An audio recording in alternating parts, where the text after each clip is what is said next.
Bismillahirrahmanirrahim. Assalamu alaikum. Welcome to Newsroom. I'm your host Khalid. But today is the 12th of December 2024. These are the stories that we will be highlighting during the course of the show. We'll begin, ladies and gentlemen, with the Israeli aggression as far as the Middle East is concerned, whether it be Syria, whether it be Palestine, the aggression from the Israeli side, despite the fact that there was a so-called ceasefire with the Syrian side, despite that did not stop the Israeli side, the Israeli military, the IDF, from continuing their aggression in Syria. And also the fact is that whether it be Syria, Lebanon or Palestine, these are three areas where Israel has been committing these war crimes, should I put it, or aggression or brutality. This has different facets to it. But the fact is that if you bundle it into one word, it is aggression, and that is what Israel has been doing since the 7th of October last year. The fact is that in the beginning it was Palestine and Lebanon, and now it has gone to Syria, and with the whole perspective of Syria also changing and Assad now in Moscow. The fact is also that Israel is looking at its chunk of the pie as far as Syria is concerned through aggressive tactics. This and more will be discussed in our first segment. Our second story, ladies and gentlemen, concerns terrorism that has emanated from Afghanistan post the US withdrawal after 20 years. And as my guest who is in the studios was telling me, 1.3 trillion US dollars spent by the US in these 2 decades. They left Afghanistan, and not only did they leave, they left billions of dollars worth of arms and ammunition, which the nefarious elements within Afghanistan have been using against neighbors such as Pakistan, the prime example of being that of Fitna al-Khawarij or TTP.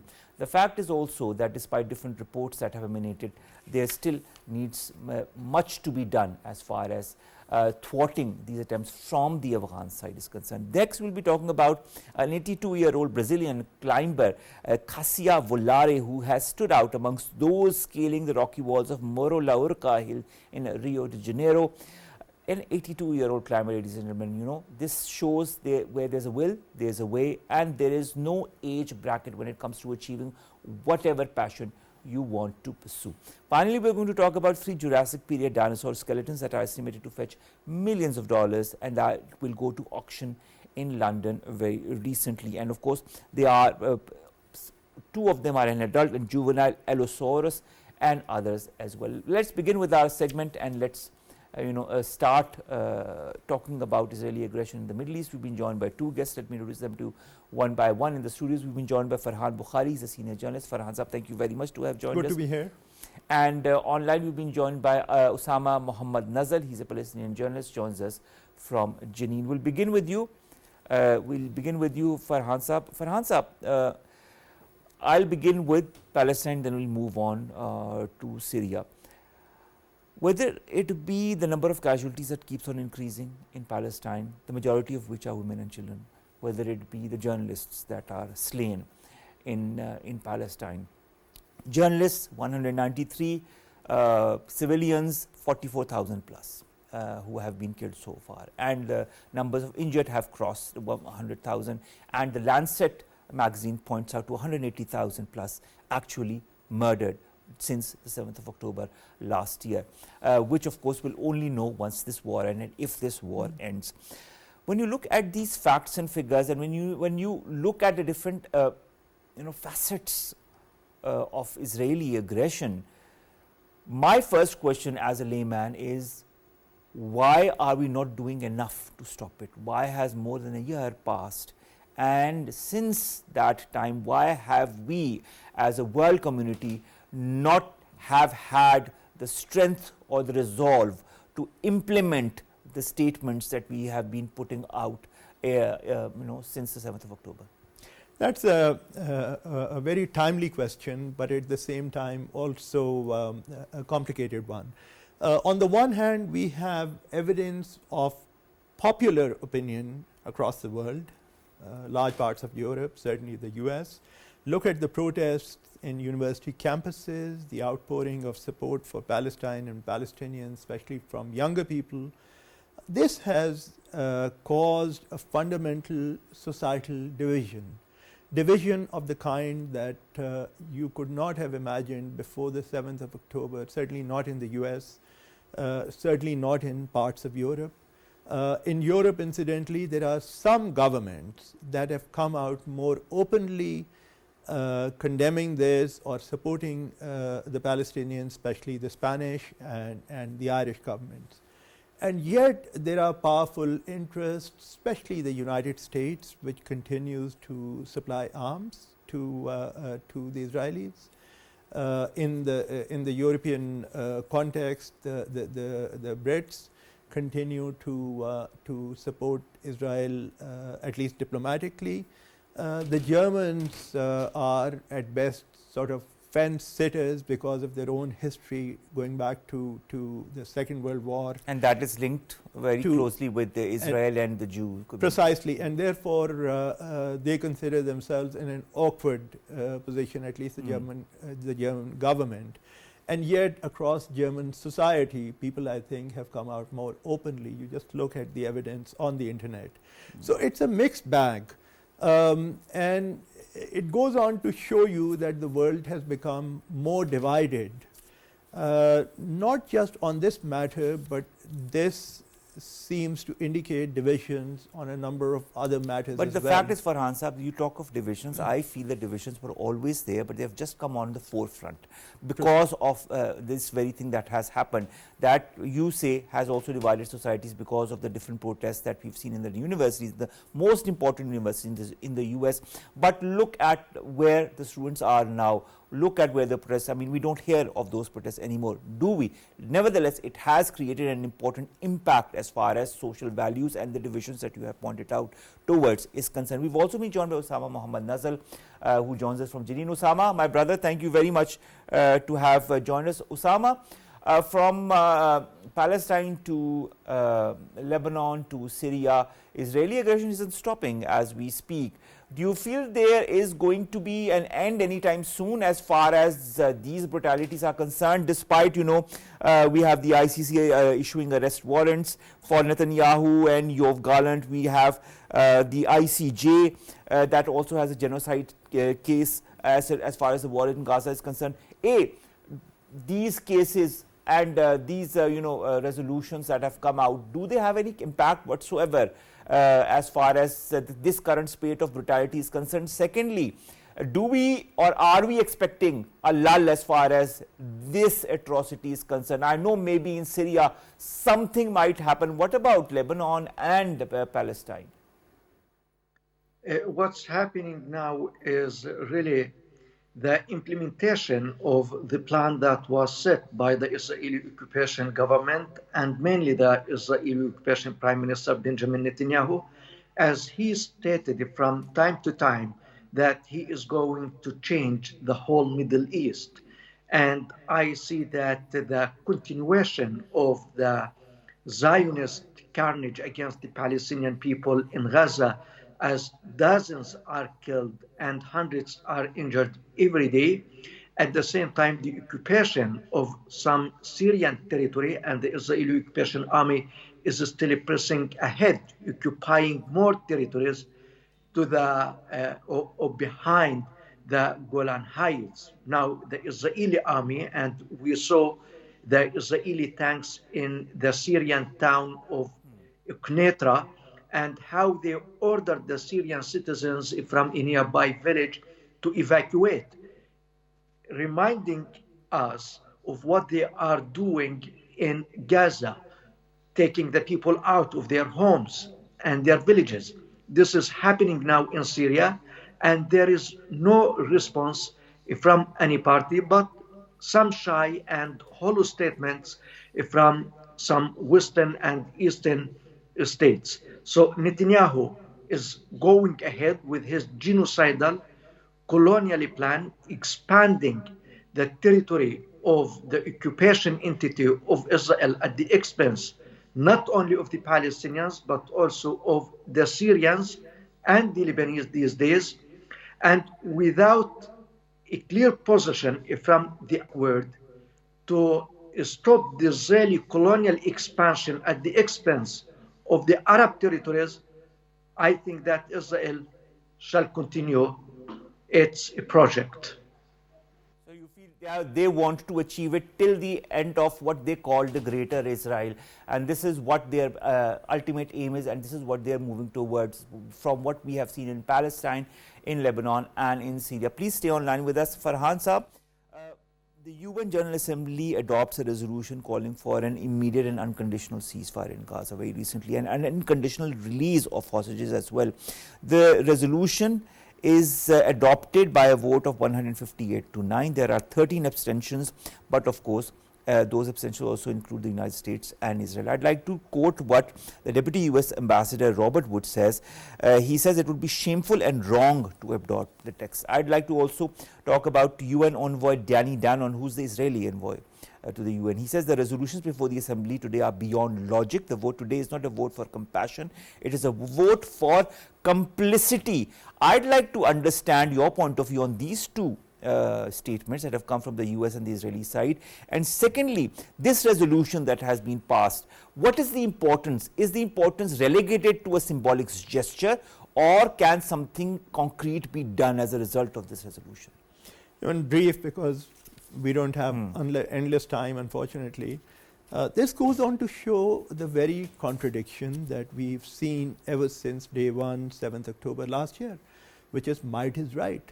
Might is right continues to dominate the scene. Netanyahu is unprepared, totally unprepared to allow any flexibility on his part, or the part of the state of Israel. And this whole idea of the Greater Israel, come what may, is being supported indirectly, or for that matter, quite directly by the United States as well, through its endless supply of arms to Israel. So the question really is, has diplomacy been left so far behind, international diplomacy, that it's become quite irrelevant? Time and again, people have criticized the UN as being no more than a talk shop. Well, this is exactly evidence of that. So you feel even despite this resolution, nothing concrete will happen? From on the face of it, doesn't seem to be the case that Netanyahu is even remotely willing to negotiate an end to this terrible, terrible situation. All right. Osama, coming to Syria and the Israeli pounding of Syria, I mean, we know the 400 plus attacks that have happened in just the last 48 hours, almost 500 attacks in the last 48 hours. Then you see also the Golan Heights, the whole, they're taking over of Golan Heights. And this is not a new issue, the Golan Heights. It stems away from many decades as well. The occupation army claims it has destroyed between 70 and 80% of the capabilities of what they call the Syrian state. Let's talk a little bit about Syria. I know geostrategically or geopolitically it might be a very, very complex situation to talk about in a few minutes, but I would just like to relegate to the Israeli aggression in Syria. What are you foreseeing as far as Syria and Israel are concerned? Will this same pounding, the number of attacks I was just mentioning the last 40 days, is this spate of attacks going to continue? Is this spate of aggression going to continue in the next few days as well? And what does Israel want out of Syria apart from Golan Heights? Yeah, look, that is the mindset of the Israeli occupation regime. You grab more land, expand your settlements, and undermine and debilitate the other. That is the rule that the Israeli occupation officials have in mind these days.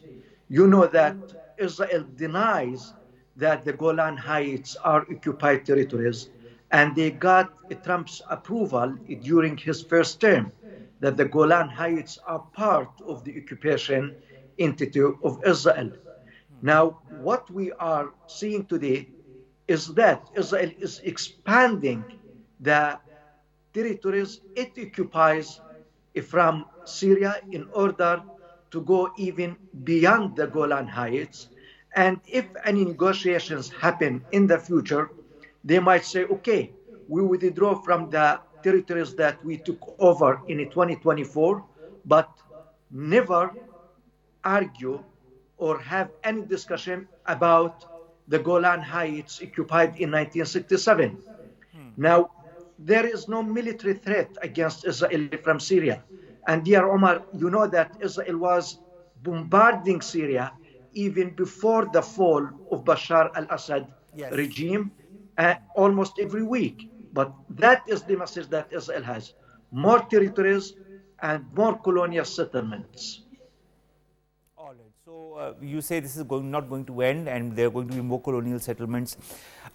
As far as the reaction to what Israel is doing in Syria, it has come from different nations, from the Arab League, from the important Arab nations as well, from France, from other European countries as well, who have decried what has happened in Syria from the Israeli side. But again, as we said, just with the UN General Assembly resolution, are these also just statements for mere statements, or will we see some kind of an implementable policy, especially from the West, vis-a-vis Syria? It's hard to say at this point because it's very recent. The situation on the ground is still kind of evolving. But my own sense is that this is a situation where the best outcome that the world is looking for is a Syria which is neutralized and a Syria which is not actively anti-Israel. Beyond that, what happens to Syria internally, unfortunately, is something that people might not pay much attention to, at least not beyond the immediate kind of future. And the reason is that the interests are primarily tied to the situation on the ground and how it relates to Israel, not the greater good of the Syrian people. That's a tragedy, but that's unfortunately the way the world is.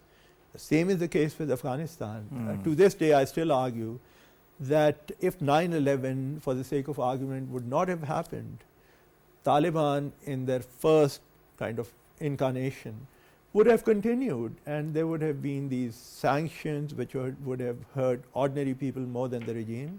But it's possible in a hypothetical situation the Taliban regime from the 90s would have continued possibly onwards till this day. All right. Final question to you, Osama. I'd like to understand a little bit about the US role in Syria and how it is moving forward as far as this new arrangement in Syria is concerned. The US Secretary of State says Washington is going to recognize and fully support a future Syrian government as long as it emerges from a credible, inclusive process that respects minorities. He also held telephonic calls with Egypt, Jordan, Qatar and the UAE as part of this push for the formation of an inclusive government and removing HTS from its list of terror groups as well, which is, I feel, an important development. But in your point of view, how important is going to be the role of the West and the US? I'm not talking of Israel right now, but of course Israel comes indirectly in the picture because US is there. What is going to be the role of the US as far as the future government formation in Syria is concerned, and how is that going to affect the regional geostrategic situation? Whatever step the United States takes with regard to Syria should be understood in the context of the American colonial wishes and the American greed for controlling the oil and the natural resources in the Arab world and the Middle East, because we can't find a clear line between the American policy and the Zionist Israeli policy vis-a-vis the Arab countries. But what we hope is that Syria won't go through the experience that Iraq has gone through when the Americans were able to destroy the social fabric and the social infrastructure in Iraq, taking the whole country into a state of panic and turmoil. What we hope and what we expect that the Syrian people and the Syrian institutions shall continue to work as institutions belonging to the land of Syria and to the people of Syria without any loyalty to a certain sect or party without the other. And here it's important to understand that we should not say there are minorities in Syria. are all citizens and they are all entitled to the rights of citizenship. If the Syrian people and the Syrian institutions succeed in that, we're going to see a better situation. We're going to see prosperous, developed Syria. But the Americans have nothing good, whether for the people of Syria or any people in the Middle East, because all that they care about is their colonial interest and to have control over the oil, over the resources, and to keep the Arab states, all the Arab states, as a market for the American products. I hope that this time they won't succeed. All right. Well, time will tell whether who succeeds or who doesn't, and how the shape of the Middle East changes or remains the same under the current situation. Thank you very much, Osama Muhammad Nazzal, my dear friend, to have joined us and to have discussed with me and for our audience the latest as far as the Middle East situation is concerned.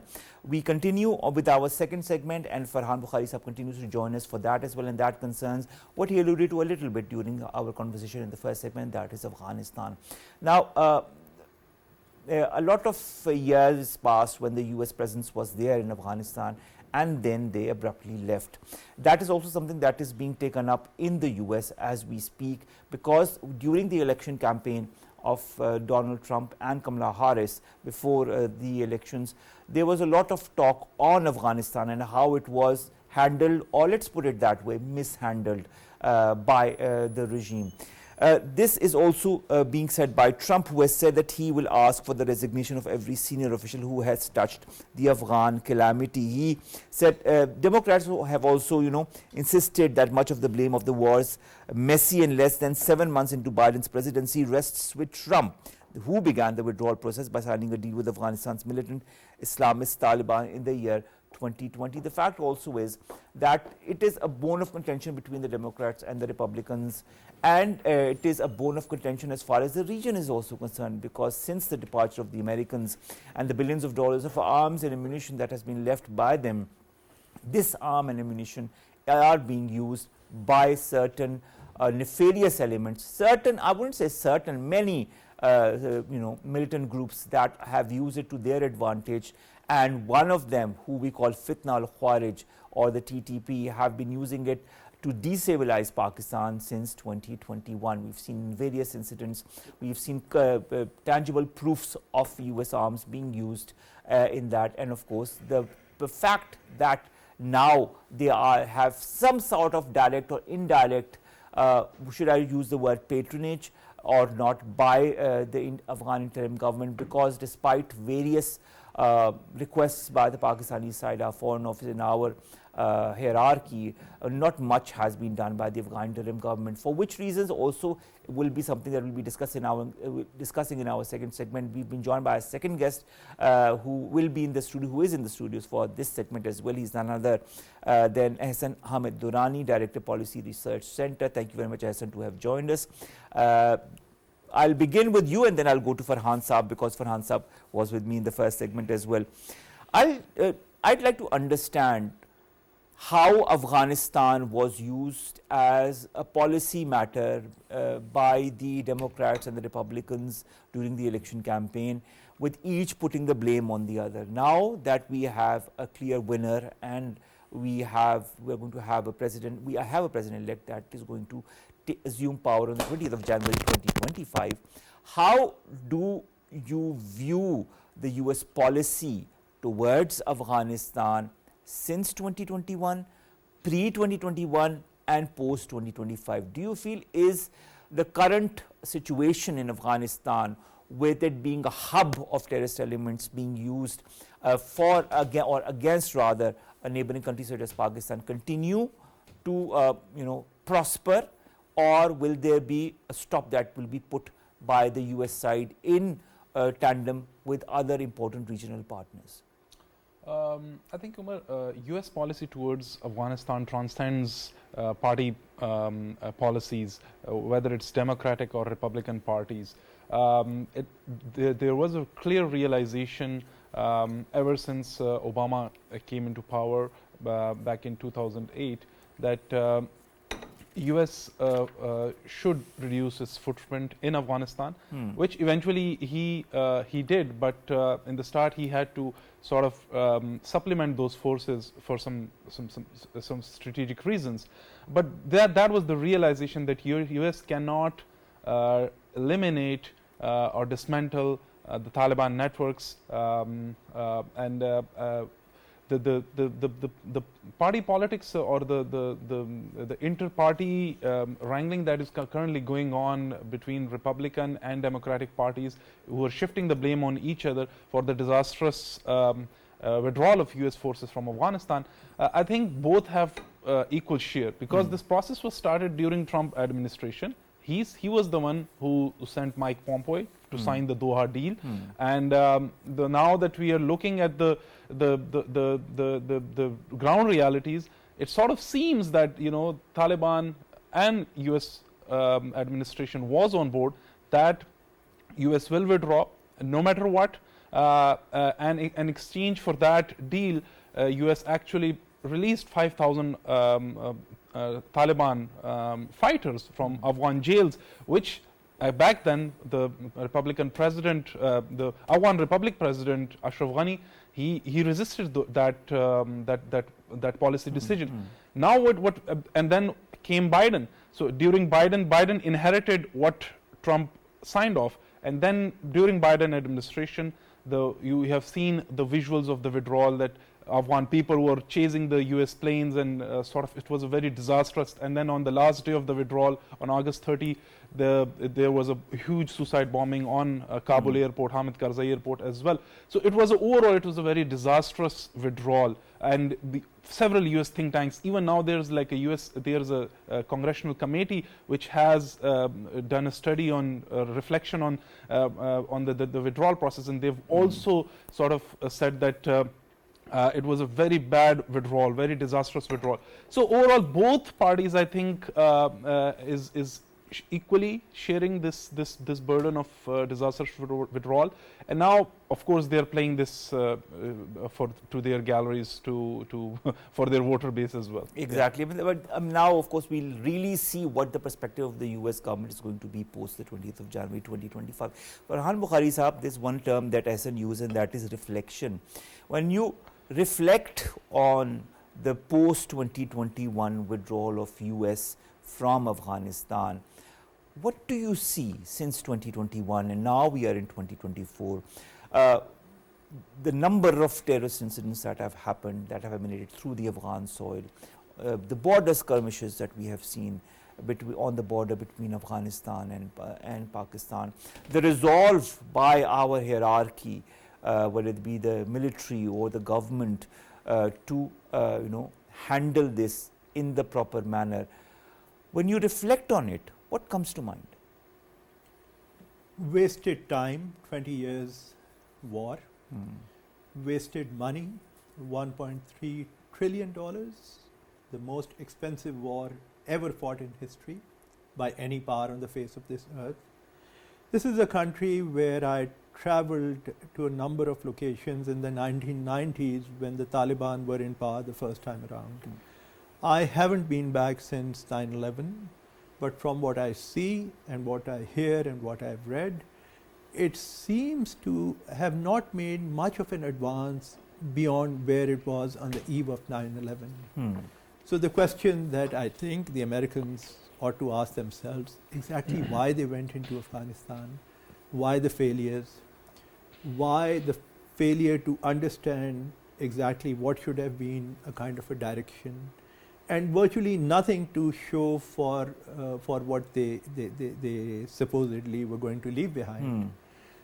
We have number of Afghan refugees in Pakistan now who came across the border in 2021, including here in Islamabad, waiting for visas to travel to the US, but 3 years later or so, still but the US has given assurances that it's going to bring them to the US. They have brought a certain number, and the rest are, as you say, waiting in limbo for the time that they will be brought to the US as promised.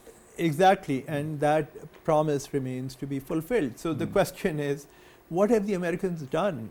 In some respects, I think people are right in pointing out that Afghanistan and what came out of Afghanistan is exactly a ditto copy, cut and paste from how Vietnam ended quite abruptly. But at least they did not see the repercussions of Vietnam in the form of terrorist outfits, strengthening themselves and, wreaking havoc on neighboring country. But this is what we see in Afghanistan. We've also been joined by Brigadier retired Nadir, who's a defense analyst. Thank you very much, Brigadier Saab, to have joined us. Brigadier Saab, this is a word that we use a lot, and that is counter-terrorism. When it comes to the situation that emanates because of the presence of the fitna al-Khawarij or other such terrorist elements that emanate from Afghanistan, counter-terrorism efforts is something that we have highlighted time and again. What kind of counter-terrorism measures now in this day and age should we take? Should it be a national counter-terrorism effort? Should it be a bilateral counter-terrorism effort? There are different countries who have in the past also talked to us about it, whether it's China, the US and other countries, or should it be a regional counter-terrorism strategy? Counter-terrorism is a misnomer or the wrong term to use, because what Pakistan is facing is not counter-terrorism. What Pakistan is facing is not simply terrorism, for which you would coin or use the word counter-terrorism. Pakistan is facing asymmetrical or a terrorist war, let's call a simplified terrorist war emanating from Afghanistan. Actually, after the American withdrawal, what Pakistan would have expected, or the world would have expected, that this area would become peaceful, because the main reason for the resistance was because of the foreign military presence, that is American, NATO and all that. And if you go back in history, before that, the generation earlier, the Mujahideen had fought the Soviets, and after they left, they were left to their own devices. But major terrorism into Pakistan did not take place at that time, which it has taken place in the time of Taliban to rule. This is one major significant difference. What has happened is that the new or the next chapter of the great game has unfolded, in which there are new players like India, which is trying to have a second front against Pakistan. And of course, Kabul itself has also tailored its own proxy forces suitably against Pakistan. Afghanistan has issues or requirements or an agenda with different countries. But you would note, or everybody can note, that the only country which is facing major terrorism emanating from Afghanistan is Pakistan. That is one. So Pakistan is to deal with this in a totally different manner. Simple counter-terrorism or any other name that you use or any other methodology used will not suffice. I've been saying it earlier, I'm saying it again. Pakistan has been stabilized under the dynamic command of Army Chief General Syed Asim Munir, who has also made it very clear that Pakistan will strike back into enemy or hostile forces wherever they may be, east or west or whichever side. And we have done it earlier also, as you've seen. But now the actual issue is that how is this to be dealt with?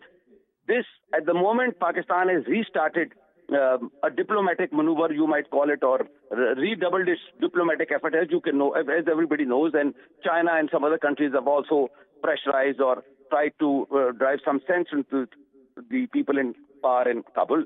Because what is happening is there is method in the madness. It's not just that there are terrorist groups and they are just crossing the border from Afghanistan and coming into Pakistan. It's orchestrated, it's allowed, and they have ample arms which the Americans left and which have even otherwise have been there since Soviet times or even since British times. So there is no shortage of weapons there. There are always recruits and there are forces in modern world. This sort of asymmetrical terrorist war is a form of war today. Like social media is a form of war, which I keep saying. So Pakistan is facing a war, a terrorist war, and we have to answer it. First, we are trying this geoeconomics. I wrote these books, Brother on the Global Chessboard, Geopolitics Pakistan, in which, among other things, it was highlighted that Afghanistan's future is linked with Pakistan, and Pakistan, right from Central Asia to Pakistan, trade, transit, geoeconomic mobility, and so many other factors can stabilize Afghanistan, make Afghanistan prosperous, and Pakistan and Afghanistan can share a prosperous future together. But that is only if Kabul regime plays accordingly. If they remain hostile or they harbor or allow this terrorism to go on, then Pakistan has to find other methods, that is proactive methodology besides diplomacy. All right, all right. Ahsan, as Brigadier Sahab pointed out, there is a method to the madness as far as the way the Kabul regime, the Afghan interim government is reacting. Why? This is a question that I always ask, but I still have not found a proper answer. Why is this happening? Why is the Afghan interim government doing whatever it is doing, despite the way Pakistan has treated it in the last few decades, despite the fact that there are still millions of Afghan refugees present in Pakistan? Yeah, I think that's a question that every analyst in the world is scratching their heads over. You've mentioned all these things that Pakistan has done. And despite the fact this is happening, despite the fact that Afghan Taliban claims that they have control over all parts of Afghanistan, which was not previously the case with the previous regime, the Republic, the Afghan Republic regime. So, okay, we could have said that all right, they don't have control. There are parts of Afghanistan where the former Afghan National Security Forces could not have gone. But now the Afghan Taliban claim that they have all the control. So, and despite that, the Fitnatul Khawarij, or the formerly known as the TTP, still operates from Afghanistan. They still plan logistics, collect resources, create master plans, activate sleeper cells, send their suicide bombers, their attackers across border to Pakistan to conduct attacks on our security forces. So that this is still happening, and I think from what I can understand is that they're sort of using TTP as a bargaining chip, as a leverage over Pakistan. For what? For a lot of different things. For getting international recognition. So far, no regional country has even hinted upon granting the Taliban regime international recognition. So I think this can be one of the tactics that they want to bring Pakistan to the table. Talking of tactics, Farhan Bukhari Sahab, I'd like to understand, since 2021, we saw it before also, the Afghan posturing that has always been more or less aggressive in phases vis-a-vis Pakistan. But since 2021, we see a particular posture as far as the Afghan interim government is concerned towards Pakistan. You know the number of delegations that have gone to the Afghan side to request them to pay heed to whatever is happening through their borders into Pakistan, but seems to have fallen on deaf ears. To this date, on the various occasions that the Afghan interim government has been asked, they say this is a Pakistan's internal problem, which again is something that I fail to understand, even as a layman, when everybody knows where everything is coming from. Why has Afghan posturing become this aggressive in your point of view? Well, on the face of it, I think one explanation could very well be that Afghanistan internally has huge challenges, huge problems. A population which is suffering very badly on a daily basis, minute by minute. There are reports of food shortages, investments are virtually at a standstill. So, how do you deal with that? One way to deal with that could be to externalize your internal sort of problems. Externalize them in the sense that you can then hold someone else accountable, someone else as your enemy, target someone else as your enemy, just to show to your people that it's all coming from the outside. This whole idea of generating hatred towards Pakistan, towards Pakistanis, I think is fundamentally driven from that. And it's a long-term trend, unfortunately.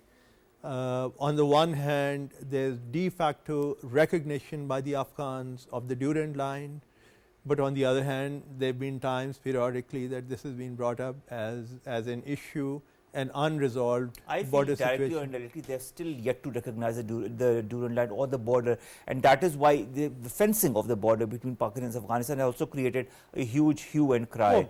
As far as that is concerned. Okay. Brigadier Nadir Mir Saab, when it comes to the current, I was just talking about, and I'll use the same word, posturing, as far as the Afghan regime is concerned, and whatever is happening as from the Afghan side since 2021 and continues to happen as we speak. And of course, our resolve to do whatever we will and we can and we should in order to thwart all such activities coming from the Afghan side. There is also another very important aspect, and that is the use of foreign weapons that the Afghan, those elements inside Afghanistan have been using, and they have brought the same arms that were left by the US side to Pakistan. Now, this evidence of these foreign weapons brought from Afghanistan, Pakistani soil, has frequently come to light whenever there have been intelligence-based operations that occurred in Pakistan. How much of a damage to the security system have these billions of dollars worth of weapons given to this region, to Pakistan in particular, and to the region's stability? Before I talk about the leftover American weapons and their effects or implications in this terrorist war in Pakistan, let me tell you that there is this unholy triangle, another Bermuda Triangle, which is comprising now Delhi, Kabul, and these terrorists. Well, there are different shades. There were some operating in Baluchistan, some operating in KPK, the various shades of various terrorists with different names, and they keep changing the names. You can call them khawarij, you can whatever you call them. At the end of the day, they're terrorists because what they're doing is terrorist activities. That's why I'm giving a general name to them, terrorists. So there is a geopolitical agenda as well. It is not only, as the Kabul regime says, that there are some people out of control and they are doing it on their own and they can't control them. And there may be other forces or other global parties are interested in this. But the main actors are India, Afghanistan, and the terrorists. And the terrorists are the tools, actually. So this is first. And of course, the leftover weapons that you've asked about, they've left these weapons, give them another advantage. I mean, the weapons that I mentioned earlier myself, they start the weapons from the time of the British, the old vintage weapons, and then the weapons that were left over or were brought in the time of the jihad against the Soviets. They were also there. And now the American weapons or the NATO weapons, they all add up. So there is no dearth of weapons. And this weaponry and even recruits and the money is all there. All three things to run this kind of a terrorist war on a grand scale, which is being done. But what I'm saying, and what I've been saying always, you can only win this war if across the border, the people who are doing it or are involved in it, they are hiding for their lives. Only then can you succeed. The Israelis have recently proved it, and even otherwise, all over the world, this has been proved. You have to fight both sides of the border. You have to fight, it is called the cis and the trans in the military terms. Okay, you have to fight both sides of the border. I understand. Thank you very much, Brigadier Nadir Sahab, to have joined us, and also thank you to both of my guests in the studios, Farhan Bukhari Sahab, to have stayed with us during the entire course of the show, and I hope we'll see more of you in the coming days. And of course, Ahsan, Hamid, Durrani, Director Policy Research Center, to have come all the way to the studios to discuss with us the post-2021 scenario in the region. Last two stories, very, very quickly. The first concerns an 82-year-old Brazilian climber, Caciavolare, who still is going up the rocky walls of Morro de Urca Hill in Rio de Janeiro, and she credits her fitness to a vegetarian diet, regular exercise, and dose of vitamin C.